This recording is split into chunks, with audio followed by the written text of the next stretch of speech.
સદેવ્યાનીસ કિચનમાં તમારું સ્વાગત છે। આજે આપણે બનાવીશું ઝટપટથી બની જાય તેવા એકદમ ટેસ્ટી વરસાદમાં ખાવાની મજા પડે તેવા મેગીના ભજીયા। ભજીયા તો તમે બનાવતા જ હશો। તમે આ રીતે એકવાર મેગીના ભજીયા બનાવજો, ખૂબ જ ટેસ્ટી બને છે અને શાકભાજીથી ભરપૂર તેવા આ ભજીયા વરસાદમાં ખાવાની ખૂબ જ મજા આવે છે। તો ચાલો આપણે એકદમ ઝટપટથી બની જાય અને વરસાદમાં ખાવાની મજા પડે તેવા ગરમા ગરમ ક્રિસ્પી મેગીના ભજીયા બનાવવાનું શરૂ કરીએ। સૌપ્રથમ ભજીયા બનાવવા માટે આપણે ગેસ ઉપર એક લોયામાં 1.5 ગ્લાસ જેટલું પાણી ગરમ કરવા મૂકીશું।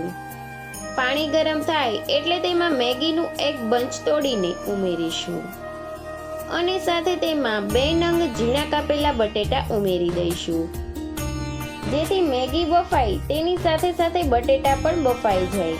અને સાથે અડધી ચમચી મીઠું ઉમેરી મેગી અને બટેટાને બાફી લઈશું અને સરસ બફાઈ જાય એટલે મેગી મસાલો ઉમેરી ચમચાની મદદથી સરસ મિક્સ કરી પાણી સાવ બળી જાય ત્યાં સુધી ચડવા દઈશું।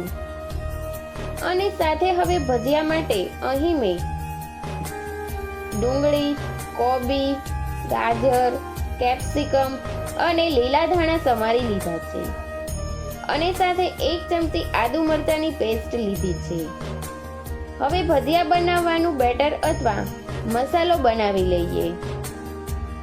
તો સૌપ્રથમ એક બાઉલ લઈશું અને તેમાં બનાવેલી મેગી ઉમેરીશું અને હવે તેમાં ઝીણા કાપેલા ગાજર, ઝીણા કાપેલા કેપ્સિકમ, કાપેલી કોબી, ઝીણી કાપેલી ડુંગળી, કાપેલા લીલા ધાણા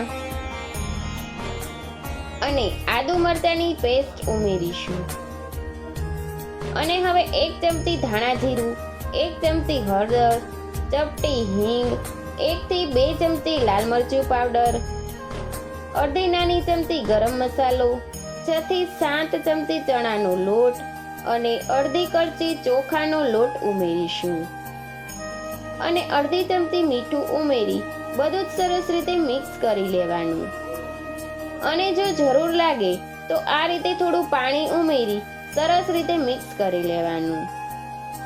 તો હવે રેડી છે આપણું મેગી ભજીયાનું બેટર।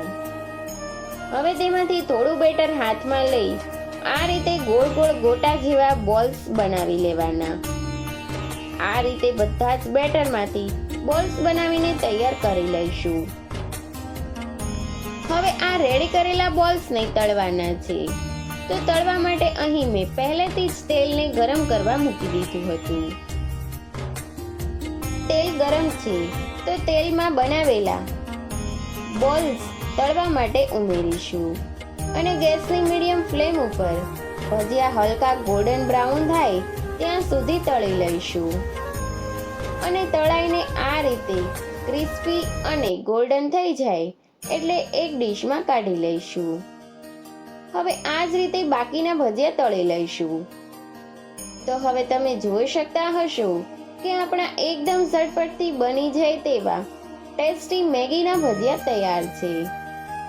તો હવે તેની ઉપર લીલા ધાણા સ્પ્રિંકલ કરીશું અને વધારે ચટપટા ભજીયા ખાવા માટે ઉપર ચાટ મસાલો સ્પ્રિંકલ કરીશું અને ટોમેટો કેચઅપ સાથે ગરમા ગરમ ભજીયા સર્વ કરીશું। તો રેડી છે આપણા એકદમ ટેસ્ટી કુરકુરા મેગીના ભજીયા।